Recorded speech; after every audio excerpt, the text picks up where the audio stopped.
హల్లెలూయా. యేసుక్రీస్తు నామములో అందరికీ హృదయపూర్వక వందనములు. ప్రత్యేకమైన సమయంలో ప్రత్యేకమైన రోజు యొక్క వాగ్దానంతో మీ ముందుకు వచ్చున్నాను.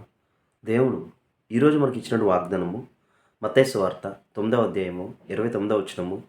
మీ నమ్మిక చొప్పున మీకు కలుగును గాక. ఆమేన్. ఈ వాగ్దానం ద్వారా మనం విశ్వసించిన ప్రార్థించిన ప్రతి ఒక్కటి మనం పొందుకొనును గాక. ఆమేన్. దేవుడు అనేకమైన వాగ్దానాలు చేస్తున్నాడు. ప్రతి వాగ్దానానికి క్రీస్తు ద్వారా మనం వరుసలుగా చేసేసి ఉన్నాడు.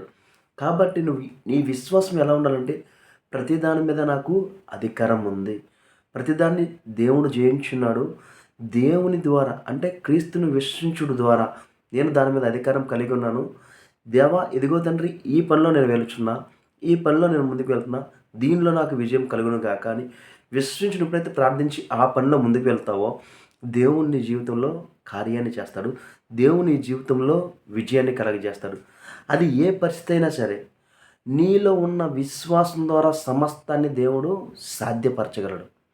ఎందుకంటే సమస్తం సాధ్యపరిచింది నజరైన యేసుక్రీస్తు. ఆయన నీలోనే ఉన్నాడు. కాబట్టి నీ విశ్వాసం ద్వారా దేవుడు నా కొరకు సమస్తమును చేయగలడు. అది ఎంత బలహీనత అయినా సరే, నీ పరిస్థితి అయిపోయిందన్నా సరే, లేకపోతే ఎంత అప్పైనా సరే, ఎన్ని ఇబ్బందులు ఉన్నా నీ దేవుడు నీ చేయ విడవడు. నిన్ను ఎప్పుడు నీ దేవుడు అంటిపెట్టుకునే ఉంటాడు. నీకు తోడై ఉంటాడు. నిన్ను బలపరుస్తూనే ఉంటాడు.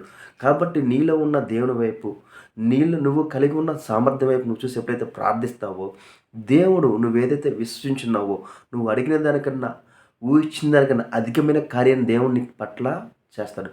కాబట్టి నీ విశ్వాసం ద్వారా నీ జీవితంలో అనేకమైన కార్యాలను నీవు పొందుకొనును గాక. ఆమేన్. ప్రార్థించుకుందామా. మహాప్రేమ గల తండ్రికి వందనాలు స్తుతులు చెల్లించుకున్నాం తండ్రి. ఇచ్చిన వాగ్దానం బట్టి నీకే కోట్ల స్తుతులు చెల్లించుకున్నాం తండ్రి.